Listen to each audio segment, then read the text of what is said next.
Hey there, it's Nicole McWork with the Terrifying Tuesday feature, part of the Stamptember event going on over at Simon Says Stamp.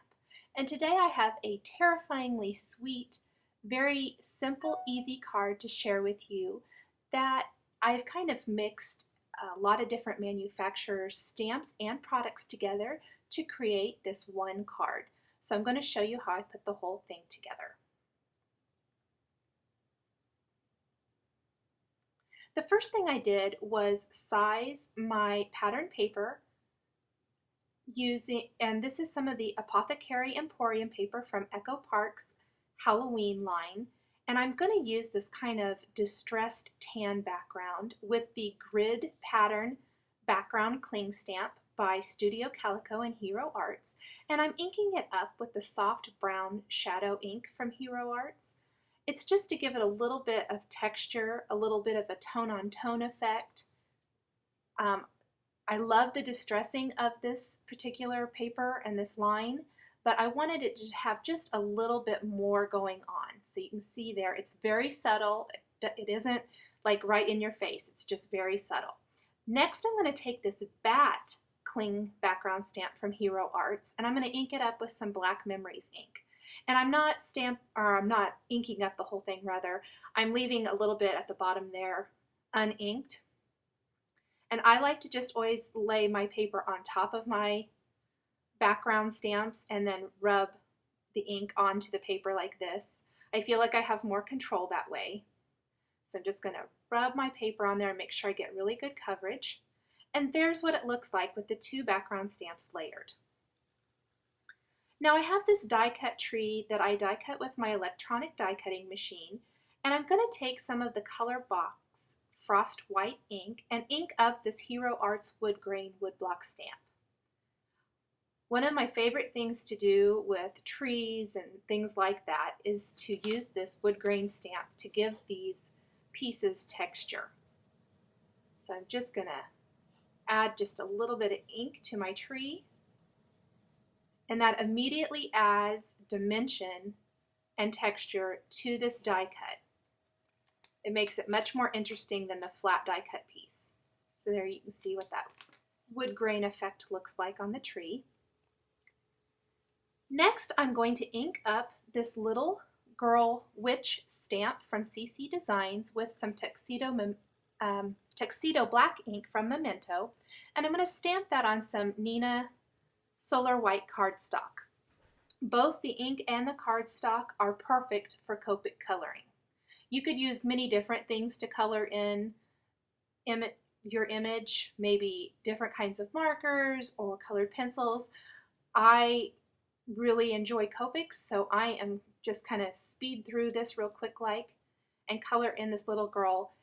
In real time, it only took me probably about, I would say, 15 minutes to color her in. I had a couple of interruptions actually when I was coloring her, but I think it took about 15 minutes.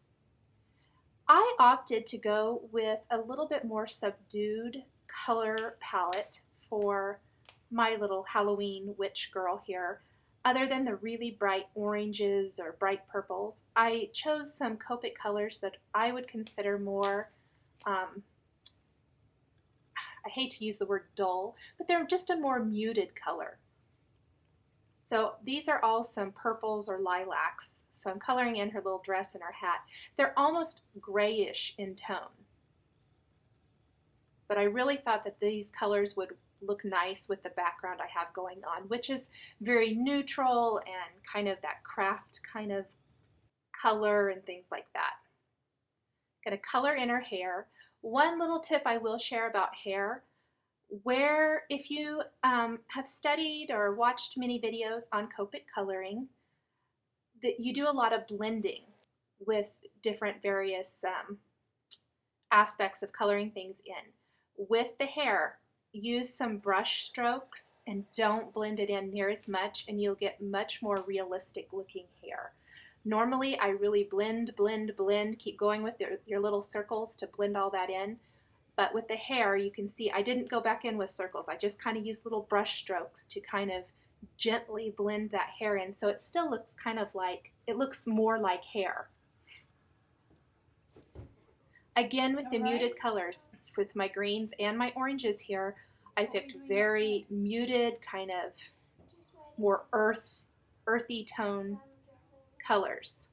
Even though I went with the traditional kind of green and orange and purple, they're definitely more muted. Color in her little cheek there, kind of blend a little bit more. That's the other thing about Copics. If you don't like how you've blended it, or looks like it needs blended some more, you can go back and do it as many times as you want.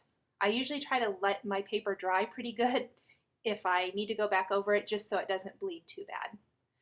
You can also see that I did not stay within the lines on any of those outside lines because I'm going to be cutting her out. I didn't worry about it too much. It made it go a little bit quicker when coloring in.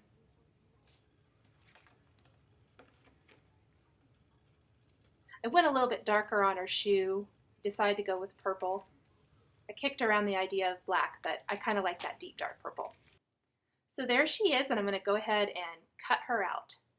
Now I cut a piece of 8.5 by 11 white Neenah cardstock in half lengthwise. This is my favorite presentation for cards, where they open from the bottom.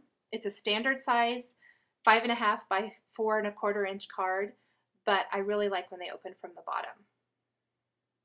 And I love using the Martha Stewart scoring board to score my card in half.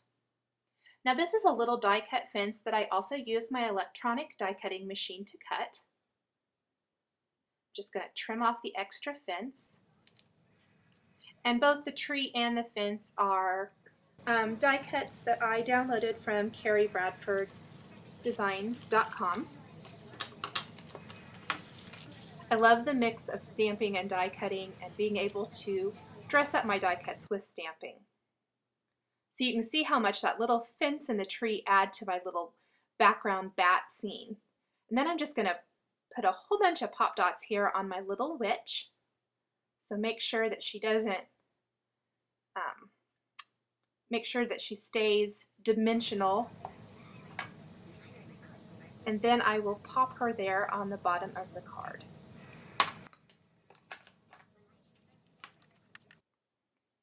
So I like how the dimensional adhesive helps her look more like she's standing in front of the fence there, with the cute little owl perched on her hat. I really like adding a greeting or a sentiment to the inside of my card, so I'm using the Hero Arts Clear Halloween stamp set for this. I'm sorry, I got my head in the way there. And I'm just going to stamp a little greeting inside with some black ink. And then I'm going to go ahead and I am ready to assemble my card and add my greeting for the outside.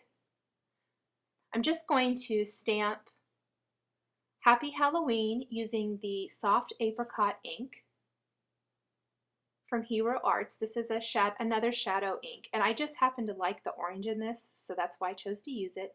Now a fun tip is I like to cut thin strips of vellum and use my Martha Stewart scoring board to score each end or each side about 1/8 of an inch in. And then it gives this really nice white edge where you've embossed it. Next, I'm simply going to pop my little greeting right there on top of the vellum, and that little embossed ridge just adds a nice finished edge to the greeting. Add a little adhesive to that. I'm going to place my greeting there, and I actually need to put my decorated piece on my card first and then add here my greeting strip. So I'll pop that on, place my greeting. I'm going to lift up that owl just a little bit so I can pop him under there. Then I'm just going to trim off the excess, and I'm going to secure both of the ends with the tiny attacher. I love how the little tiny staples just add that nice finished touch. Then finally, I'm going to take some twine, and this happens to be from Jelly Bean Soup, and I'm just going to wrap that around the bottom of my greeting strip and tie that in a little bow. And here's what the finished card looks like. For more information on this card, please visit Simon Says Stamp on September 20th, 2011, or my blog, nicolemcwork.typepad.com on September 20th, 2011. Thanks for watching.